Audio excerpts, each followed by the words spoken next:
آج کی یہ ویڈیو انتہائی انٹرسٹنگ ہے، بڑی ہی اہمیت کی حامل ہے، خصوصاً ہمارے مذہبی لوگوں کے لیے اور بالخصوص JUI کے ورکر حضرات کے لیے، علماء کرام کے لیے جو جمعیت علماء اسلام کے ساتھ وابستہ ہیں، مولانا فضل الرحمان دامت برکاتہم کے ساتھ وابستہ ہیں، کہ ان پر ایک بہت بڑا اعتراض کیا جاتا ہے، اور کسی حد تک اس کو ہم الزام کہیں، یا جو حضرات واقفیت نہیں رکھتے یا سیاسی علوم والی کتابوں کو نہیں پڑھتے، ان کے لیے بہت بڑی پریشانی کا مسئلہ بھی بنتا ہے، ہمارے لیے بھی بنتا رہا ہے، اور خصوصاً جب ہم اس چیز کے قریب نہیں آئے تھے اس وقت بھی اس چیز کو تو ہم ہلکا سمجھتے تھے کہ یہ چیز واقعی ایسے ہو سکتی ہے کہ جس طرح دوسرے سیاسی لوگ اس کے اندر مبتلا ہیں تو ایسا ہو سکتا ہوگا یا ہے، یا جیسے بھی اس چیز کو اہمیت نہیں دیا کرتے تھے۔ لیکن جب پڑھنے کے بعد پڑھانے کا سلسلہ آیا تو ظاہر بات ہے کہ انسان کا مزاج بدلتا ہے، طبیعت بدلتی ہے، حالات بدلتے ہیں، پھر انسان ہر بات کو سوچتا ہے کہ یہ کیوں ایسا ہے، کیسا ہے۔ لوگ عام طور پہ کہتے ہیں کہ مولانا فضل الرحمان ہر پارٹی کے اندر مل جاتے ہیں، حکومت وصول کرنے کے لیے، عہدہ وصول کرنے کے لیے، کرپشن کرنے کے لیے، لوٹنے کے لیے، خصوصاً یہ جو اتحاد بنتے ہیں، PDM کے اتحاد بنا، اس کے اندر لوگوں نے یہی شور ڈالا کہ بھئی یہ سرپرست بن گئے، اب ملک کو خوب لوٹیں گے، اور کشمیر کمیٹی کے سربراہ بنے، اس وقت بھی انہوں نے لوٹا تھا۔ تو ایک چیز جو سمجھ میں آتی ہے، میں نہیں لکھ رہا، میں نہیں کہتا، JUI کا کوئی فرد نہیں کہتا، میرے سامنے ایک چیز آئی ہے، میں آپ کو اسی کی من و عن عبارت کے ساتھ آپ کو بتلانا چاہتا ہوں کہ یہ چیز حقیقت سے کتنی قریب ہے اور کتنی دور ہے۔ اور جتنے لوگوں نے ہم سے کہا کہ مولانا فضل الرحمان یہ لوٹنے کے لیے ہیں، کھانے پینے کے چکر ہیں، ہر حکومت کا حصہ بن جاتے ہیں، ان سے بھی ہم نے کئی مرتبہ یہ کہا یار آپ کو کوئی پتہ ہو۔ پھر وہی جواب، یہ جو اوپر سے گزرنے والے، پھر ان کا کیا فائدہ ہے، پھر ان کا کیا مفاد ہے، بلکہ ایک آدمی نے تو یہاں تک سوال کر دیا کہ بھئی ان کا اسلام کے اندر کیا حصہ ہے، اسلام کو ترقی دینے میں کیا حصہ ہے، یعنی اس حد تک، اس انداز کے اندر وہ ہتک امیز انداز استعمال کرنا، اور بار بار یہی انداز کہ یہ پیسہ بنانے کے لیے آتے ہیں، ان کی اتنی کوٹھیاں ہیں، اتنا فلاں اتنے فلاں۔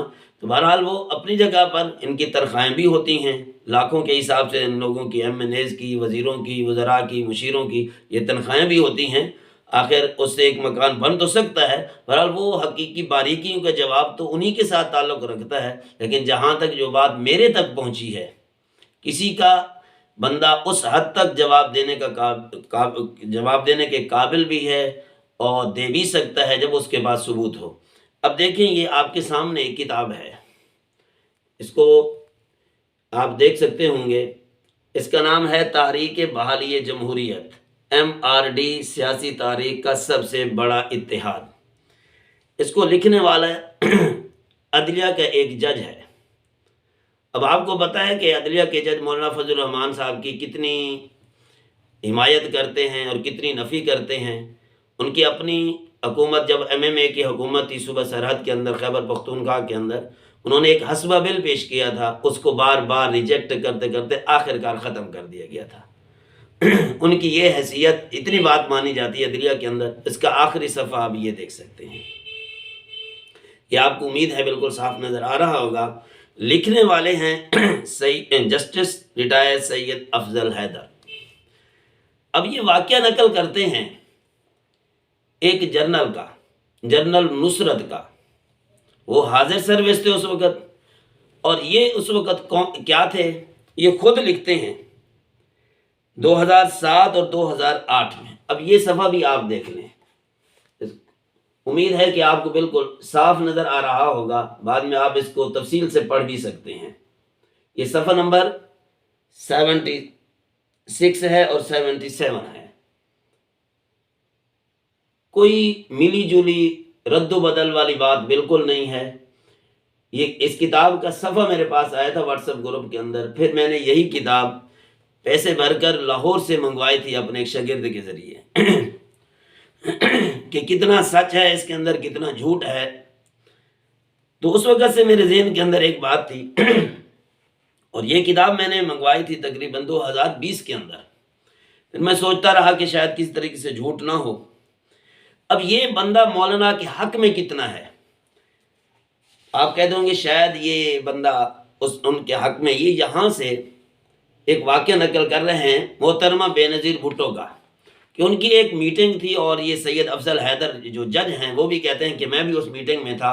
اس وقت میرے پاس قانون کا میرے پاس یہ ایک عہدہ بھی تھا، میٹنگ تھی ان کے ساتھ۔ تو مولانا فضل الرحمان نے کہتے ہیں یہ مطالبہ کیا کہ قانون کو اسلامی بنایا جائے۔ تو محترمہ بے نظیر بھٹو نے مجھے بلایا اور کہا کہ مولانا کی بات سنیں اور یہ جو ترمیمیں جو ہیں، جو سکے جو ہیں غیر اسلامی ہیں، ان کو چینج کر دیں۔ کہتے ہیں میں نے زور دیا کہ بھائی ان کو ابھی بلا لیں، اور محترمہ نے کہا ذرا دیر لگ جائے گی، میں نے اگلی میٹنگ کے اندر جانا ہے۔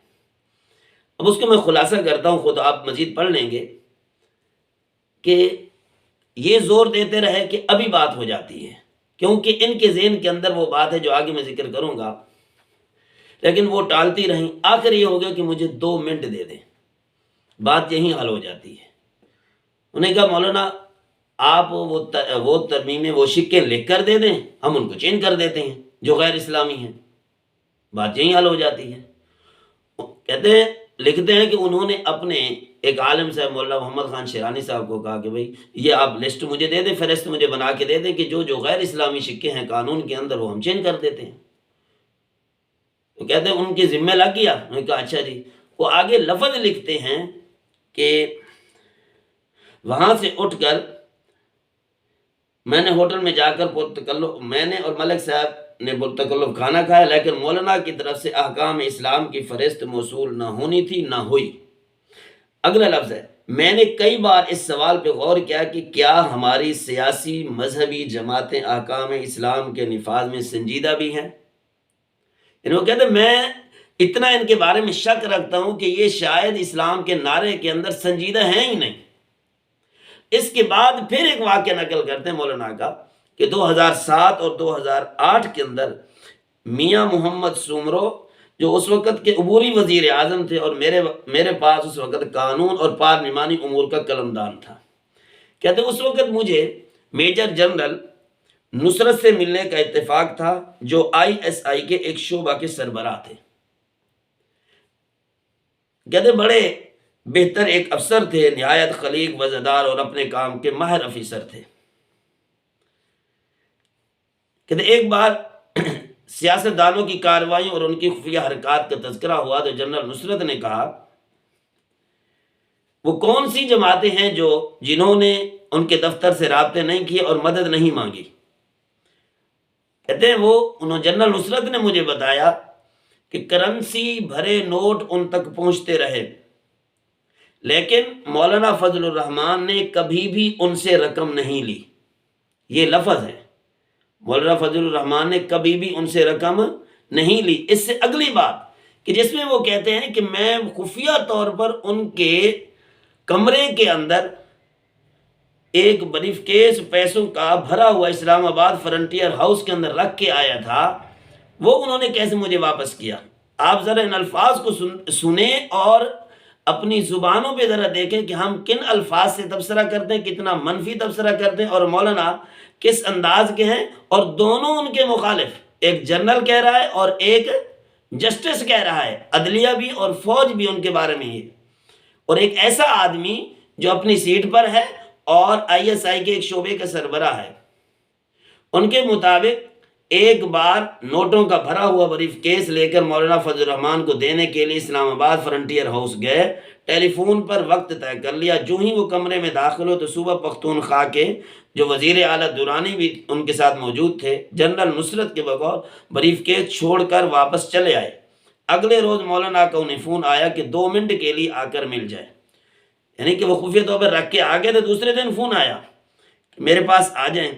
جب وہ ان کے کمرے میں گئے تو بریف کیس اسی جگہ پہ رکھا تھا جہاں وہ چھوڑ آئے تھے، اور مولانا نے جنرل کی ٹھوڑی کو ہاتھ لگا کر، یعنی کہ یہاں ٹھوڑی کو ہاتھ لگا کر جنرل صاحب کو مخاطب کر کے کہا یہ بریف کیس آپ کی امانت ہے۔ اگلی بات سنیں، کل میں نے آپ کی عزت کی خاطر کچھ نہیں کہا تھا، لیکن آج ہم دونوں اکیلے ہیں۔ یہ بھی دیکھیں وزاداری کتنی ہے، وسعت قلب کتنا ہے ان کے اندر، کہ ان کو ٹوکا نہیں ہے، ان کی بے عزتی نہیں کی، کہ بھئی مناسب موقع پر ان کو بلا کر کہوں گا آج ہم دونوں اکیلے ہیں اور میں نے کبھی اس طرح رقم وصول نہیں کی، ہمارے اپنے ذرائع ہیں جہاں سے ہمیں حسب ضرورت مدد مل جاتی ہے۔ جماعتی ذرائع ان کے اپنے جو ان کو تنخواہ دیتے ہیں، ان کا خرچہ پورا کرتے ہیں۔ اگلی بات سنیں، کیا یہ بات حقیقی بھی ہے یا نہیں؟ پھر کہتے ہیں میں نے جنرل نصرت سے پوچھا کیا یہ بات آف دی ریکارڈ ہے؟ انہوں نے کہا نہیں جناب، آپ جہاں چاہیں اس واقعے کو میرے حوالے سے بیان کر سکتے ہیں۔ اگر ایک آدمی لٹیرا ہوتا ہے تو اس کو بغیر کسی ہیلے بہانے، ہیل و حجت کے، محنت کے پیسے ملتے وہ کیوں نہیں اٹھا لیتا؟ ایک رات صبر بھی کرتا ہے، دوسرے دن وہ بلا کے کہتا بھی ہے بھئی یہ چیزیں آپ اپنے پاس رکھیں، ہمیں اپنے طور پر اپنے ذرائع سے مل جاتی ہیں۔ اگر مولانا فضل الرحمان لٹیرے ہوتے، لوٹنے والے ہوتے، اس طریقے سے وہ ہتھیانے والے ہوتے، ملک کو، ملک کی یہ معیشت کو خراب کرنے کے چکر میں ہوتے، تو پھر یہ موقع انہوں نے جانے کیوں دیا؟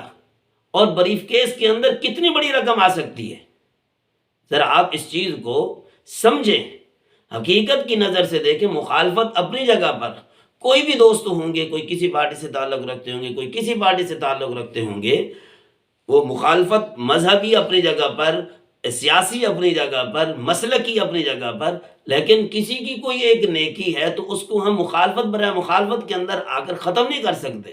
تو ادھر سے کتنا بڑا الزام ہر مخالف کے زبان پر یہ چیز ہے کہ مولانا جو ہے اس طرح کے کام کرنے کے لیے آتے ہیں، اور ادھر سے ایک جسٹس بھی گواہی دے رہا ہے اور ایک جنرل بھی گواہی دے رہا ہے، جن کو کسی قسم کا کوئی خوف نہیں ہے۔ اور پھر اس سے یہ بات کہ اس سے پہلے وہ واقعہ مولانا کی مخالفت کے نقل کرتے ہیں اور ان کے نعرہ اسلام کے اندر شک کی گنجائش نکالتے ہیں کہ یہ تو مجھے مشکوک لگتی ہیں، اس کے باوجود یہ دلچسپ واقعہ کیوں ذکر کرتے ہیں؟ اور یہ لفظ انہوں نے لکھے، یہاں میں آپ کو ایک دلچسپ واقعہ سناتا ہوں۔ تو اس چیز کو ذرا دیکھنا چاہیے، کسی کی مخالفت برائے مخالفت نہیں کرنی چاہیے۔ اللہ ہم سب کو سیدھے راستے پہ چلنا نصیب فرمائے۔